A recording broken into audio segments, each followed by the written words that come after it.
Welcome to ILTV's Insider. I'm Aaron Porras, and today we are hoping to tackle a topic that has consistently weighed on the Israeli public: the separation of church, or more accurately, synagogue and state.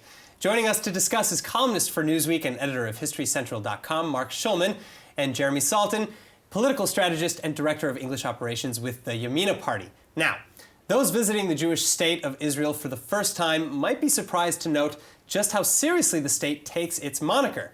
For decades, Israelis of all faiths, or lack thereof, caught in a delicate balance between citizens' rights and maintaining the country's religious Jewish identity. But what does that balance look like today, and is that balance fair? So first of all, I'm actually going to turn to you, Jeremy. Now, let's start with the observation of the Sabbath on Friday and Saturday, starting with businesses being open, because currently, select few cities either turn a blind eye to operations over the weekend, or they allow it, but even fewer so. And at any moment, really, if the government were to impose their will, that could come to an abrupt end. Why is it such an issue to allow businesses to stay open during the Sabbath? Well, you know, this is a country that has all types of people. Of course, there are secular people and there are religious people. Historically, there are also non-Jewish people. There are, of course, non-Jewish people, and I'm sure we'll talk about that, because besides the separation of synagogue and state, there's also the issue that there's the connection of mosque and state and church and state. You have the Sharia courts here, but I'm sure we'll get to that a little bit later. In terms of the makeup, though, that you have here is you have a very dynamic population of many different kinds. Historically, the reason why we have the situation we're living in now is because David Ben-Gurion needed the support of religious people to establish the state. He was trying to go ahead and get as many Jews as possible behind the idea. So he went ahead and he made a series of, from his perspective, compromises towards the religious community for them to be able to be willing to agree to allow him to establish a state in one that they would like to take part in. Now, of course, that was 1948. We're in 2020. We're living in very different times. But I think it's important to understand that historic context in terms of how we got to where we are now. And of course, I do believe that we need to see... today, then? For sure. Today, we do need to see a change. We do need to see reforms. What made sense in 1948 does not make sense right now. We saw, for instance, the hot button issue of what was decided then by Ben-Gurion to exempt 500 Jewish yeshiva bachers, to not go to the army, has turned into a situation of tens of thousands a year. So obviously we're in a different place. And I can tell you also that if you're looking at the religious community, there are a lot of things that are not as important to them today in 2020 that was important to them in 1948. So it sounds like you're arguing that maybe we should allow businesses to open on the Sabbath. I'm saying that it's very easy to go ahead and take a specific issue, such as you mentioned, and try to deal with that separately. What I'm saying is that you have a very huge macro issue that deals with a lot of things, whether it's conversion, whether it's kashrut, whether it's public transportation on the Sabbath. And we're gonna break some of those down. Marriage, but again, with divorce. We're talking about operations. So of when business. when it comes to the operation of businesses on the Sabbath, one of the things that my party has gotten behind is the covenant that was made between Gabizon and Meidan. Gabizon is a former Supreme Court justice, of course, and Yaakov Meidan is an esteemed rabbi on the more moderate side of the spectrum within national religious. What they were able to do is find a formula in terms of which businesses would be open, which businesses would not be open. That's a basis in which you can have a dialogue, but you can't just go ahead and decide flat out that you're going to decide that everything is going to be open or everything is going to be closed. It's obviously a lot more complicated. I'm not necessarily saying to mandate that all businesses stay open or closed, but to give all those private businesses the choice. Mark, what's your take? Well, again, you've hit an area that we probably agree to a large degree. I'm sort of happy with what Tel Aviv has done, with the exception of the fact that it's closed some of the bodegas or whatever, or AMPMs on certain weeks. They've cut down the number to make the Ministry of Interior happy. But by and large, what Tel Aviv has done is they said certain areas we're going to allow commerce to be. So in the port area, in the Sarona area, in the Rakevet, the old train station area, and in other places we'll only let small supermarkets be open so people can buy their regular needs. I think it's nice to have one day a week when there's a little bit less commerce going on. I think it's not unreasonable. I think it's It gives a certain different flavor to the day, which is nice for everybody to sort of relax a little bit. You don't need to buy everything on the same day. Now, look, we have a separate problem, is the fact that we don't have a day that's really equivalent to the American Sunday. We have like half a day Friday, Sunday is a work day. We need to have at least one day a week when people can not work and be able to do all the things that they want to do, including all the shopping they want to take place. So I think Tel Aviv has found the right balance between having shopping areas open, having small supermarkets, so there's no reason why you should not be able to buy milk or whatever you might need during the course of Saturday, while on the other hand, and of course allowing all of the cafes to be open and movie theaters also, so that people can have entertainment and those sort of things, but you don't really need to buy that electrical appliance in the middle of Saturday afternoon. You can wait for that. And sort of. So again, that being said, Tel Aviv is kind of a special case because even the mayor of Tel Aviv, the municipality here, has said, while we allow some of these exceptions by turning a blind eye, really, at any point in time, the Interior Ministry could crack down and we would have no choice but to absolutely, acquiesce. absolutely. Look, but what Tel Aviv has done should be part of the law. That's the way it should be in this country, in my opinion. In other words, Tel Aviv is a good model. Obviously, the Ministry of Interior under Aryeh Deri will never agree to that, but that's a whole other story. Right now, Deri probably does not have a majority in the government to change the law.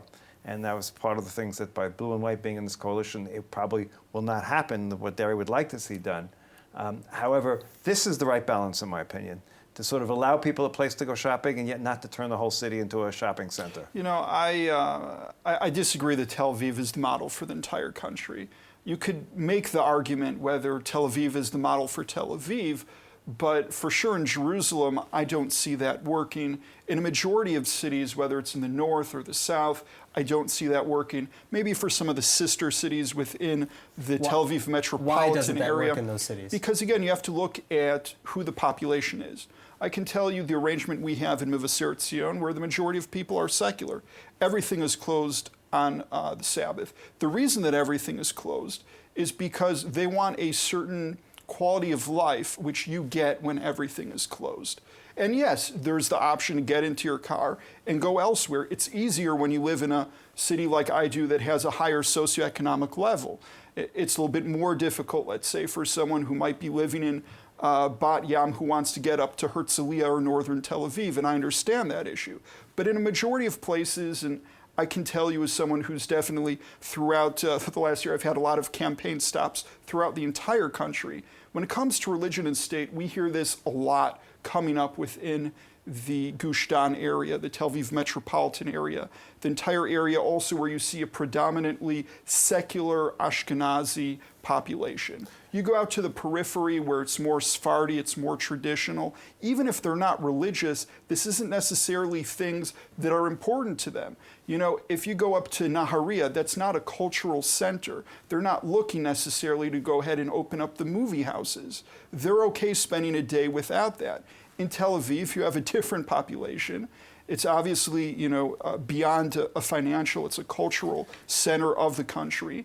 And again, you have a certain demographic that lives here that doesn't live in a lot of areas. All right, well, now you touched on something that I actually want to move on to, which is public transportation in Israel. Now that, of course, has also been a very contentious issue because the lack of weekend public transportation, you know, it hurts, of course, the tourism industry, people coming into the country to travel around, but it also hurts locals who maybe don't have a private vehicle, people of lower socioeconomic status, who are stuck in whatever city that they are, even if they want to travel during their weekly vacation day. And it's actually come back again because several government ministers have advertised themselves on social media, encouraging people to travel and see the country on Saturdays, while much of the public can't do so. And one of these ministers is actually Ayelet Shaked from your Yamina party. You know, what do you make about that? Because she voted against public transportation in the country, yet she's encouraging people to go out and move around in the country on Saturdays. Well, like I said, I think that when it comes to this issue and all of the issues, what you need to do, and this is what my party called to do a long time ago, is to bring everyone around the table from all segments of society, including the non-Jewish population, and to go ahead and to come to some sort of agreements. It's a problem to just try to expect that on one particular issue, you're going to be able to make an agreement when a lot of times in a negotiation, you're willing to give on one thing in order to get something else. In terms of the specific issue, Look, if you ask the Haredim, and again, I'm not going ahead and saying that is my position, but the Haredi position is that they have a problem paying as taxpayers, that they're putting money in that then goes to the desecration of the Sabbath, which is considered to be one of the highest violations within Judaism. They don't want to go ahead and be part of it. Now, there are creative solutions to get around that. I'm not saying to go ahead and divert specific tax funds to go to one place instead of the other place. But instead of, for instance, buses, there are, of course, for a long time, many years, there was the aspect of the Moniot Shirut, the special shuttles that have been used that do not get government funding. There are ways to do. Funded. Yes, there are ways to go ahead and do this in which there's either a public aspect where there could be a reimbursement or subsidy that is taken out of a specific, I guess what you would call coalition monies, which we've seen as a way to go ahead and sort of get out of the original budget. And this is something that, of course, the Haredim have done for their own use. We could see this being used for something as this as well. Without getting too deep in the weeds, I think there needs to be a separate Shabbat transportation network. I don't mean separate from a legal standpoint, but in other words, a plan that says, okay, what do we need to do to allow people to get to the beach on Saturday, to get wherever they want to go on Saturday? Obviously, like everything else in the United States, the train schedule isn't the same on Sunday as it is on Friday or Thursday, whenever it is. So we need to take a look at it and say, okay, these are the sort of routes that we have to run. I mean, the Tel Aviv municipality got together with a bunch of other towns in the region and have created their own bus system for Saturday. And I think something like that needs to be done on a national level because, the bottom line is, yes, if you're wealthy, you have a car, it doesn't make any difference. But if you're not wealthy or you don't have a car for another reason, you're stuck. And so I think it's important to have that potential. Also, you want to visit someone who's in a hospital. How do you do that? I mean, you need special routes, let's say hospitals, on Shabbat. Things of that nature need to be done. It requires thought. And one of the things that we're very bad at in this country is medium-term thought to say, okay, what is the problem? Let's find the ways to solve it, and then we can find the technical things. How do you address the argument that funding or at least allowing public transportation and business to operate on the Sabbath hurts the employment of the Haredi or the religious sect? I don't think it hurts the employment. In the United States, it doesn't hurt the employment. There are laws that say you cannot discriminate against people who keep Shabbat. But realistically, somebody might say, hey, I need somebody who works on Saturday, Sunday, and so I'm not going to hire you. You could say the same thing realistically in the United States, and they'll get a lawsuit, and they don't do it anymore. I mean, the reality is that's a law in the United States, and it's observed, and there's no reason to think it's not going to happen here in Israel. There's also a law that says if you do work on the Sabbath, it's extra pay to the employee, meaning the employers do not have an interest to also go ahead and employ so many people during what's supposed to be our rest day. You were talking beforehand, according at least to Israeli law, the Sabbath is supposed to be our rest day. But we were talking about, thinking things out a little bit more and planning them. For instance, if I'm going to go ahead and run the Petach Tikva line to Tel Aviv on Shabbos, you have an issue because it goes through Bnei Brak. Okay, there are a lot of getting things around that, though. No, obviously there is, but what are you going to, as a legislator, are you going to go ahead now and define each line, special routes? Like it becomes a very not? very not every complex city thing. is Bnei Brak. No, I mean, not every city is Bnei Brak. You have a commission with real power, and it sits down and figures it out. I mean, it's work. No, for sure it's work. But I'm saying, is this something you're going to put to the legislator? Is this something you're going to put to the regulator? For instance, the transportation ministry acts as a regulator when it comes to these types of issues. Or are you going to go ahead and you're going to give it to the actual companies that are running it who say, I know better where it is that I want to go through. Between individual companies and the municipalities, like Mark said, again, Tel Aviv is done. Mark mentioned, instead of the shuttle systems which you have before, what you have now within the Tel Aviv metropolitan area is a new concept in which, again, they're using city taxes as opposed to using national taxes to go ahead and provide services for their citizens. For instance, I can tell you in Mevaseret, we use city taxes to provide service to get to certain bus depots within the area for people who want to take lines up to the north or south of the country. That's not on the Sabbath, that's on regular days, but I'm saying this type of money being used by municipalities, when it comes to facilitating. You voted for by those municipalities. Yes, and again, if they don't like what's happening, they can vote for a different mayor or a different city council, and those things will go away. When I said creative solutions, it's one of the solutions that's out there. But you'll notice that no one else outside of the Tel Aviv area, who are now, everyone is well aware of this concept and this model, no one else has decided to administer it. And I think there's a reason why we've not seen that. It has buses on Shabbat, so that's... Well, that's true. You have... well, that public goes transportation, back to, but I'm saying, but to you the have, status quo agreement that they were grandfathered one of in. the other three big cities in the country has public transportation, so really it's... But again, it goes back to, look, I think Ben-Gurion did what he had to do to establish the state. And everyone who says, oh, he should have done things differently or whatever, had he done things differently, and I think in that negotiation with the rabbis, he got the best deal that he could, we would not have a state. So we have to recognize that the situation we're dealing with is based on what happened in 1948. It makes sense in 2020 to get everyone together and see if we can make a new deal.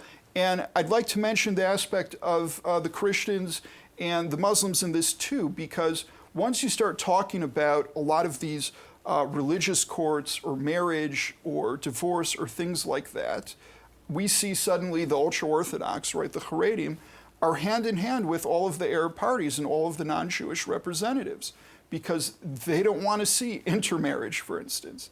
They don't want to see a situation in which the secular elements within their religion go ahead and make too much headway.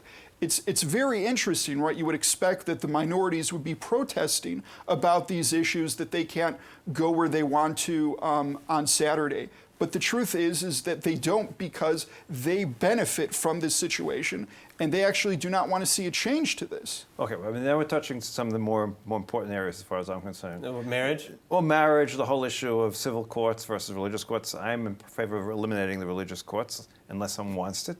You're welcome to go to a religious court if you want, but there should be civil marriage in this country, civil divorce, which is much more important than civil marriage, which is the biggest problem right now, is you can get a civil marriage in Cyprus, but then if you want to get a divorce, you're stuck with the religious courts. And also the whole issue of the burial societies, where you're tied to the ultra-Orthodox burial methods, and the ultra-method, it's in terms of they're the ones who are responsible for government burial in the country.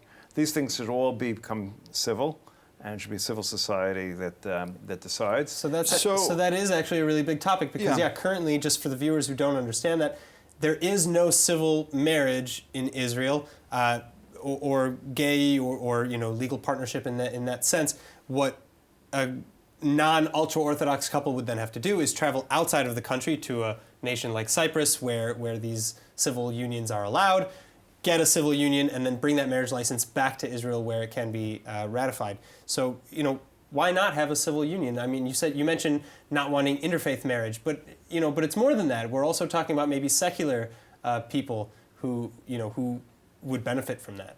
Yeah, I mean, we have to look at, again, where society is now compared to where it was before. In terms of divorce, do you think that Yamina would back anything like that, like a civil union?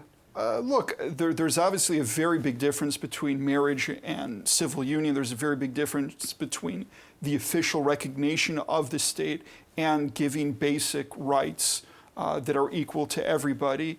And if you go back and you look at the record, I think you'll see that a majority of people affiliated with specifically Yamina Chadash, not with our sister party within Yamina, have gone ahead and said things to that regard.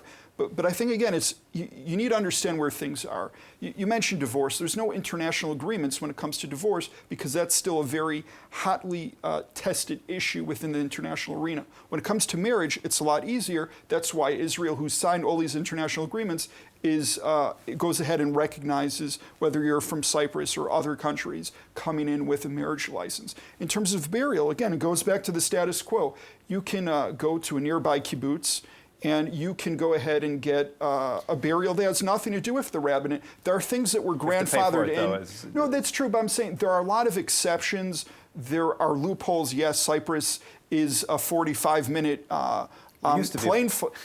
Right now it's okay. Now it's 45 minutes in a 2-week quarantine. Right. No, but I'm saying is that yes, it's 45 minutes, but people who want to go ahead and go to Eilat, that's an even longer trip, by flight. So look, there are solutions, there are creative solutions, and it's working within the system that we have now. So we can change that system, but we need to have dialogue. So that's with actually what I everybody. wanted to get to, because what would it take to change these systems?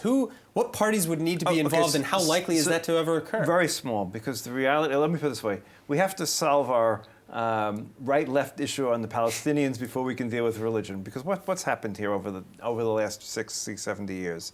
The reality is that the ultra-Orthodox have often been the linchpin that has allowed one government or another to come to power, whether it's right or left. They've certainly been, since 1983, the linchpin of the Likud. Was made a deal with them since 1983, and the Degel Torah, or that part of the Haredi Ashkenazi parties, have basically have a marriage with the Likud that goes back to then. And even when the left came to power, they used the Shas one time in order to get to power, and second of all, even when they come to power, they're afraid of breaking with these parties permanently, because if they break with them permanently, there's no chance of ever coming to power again.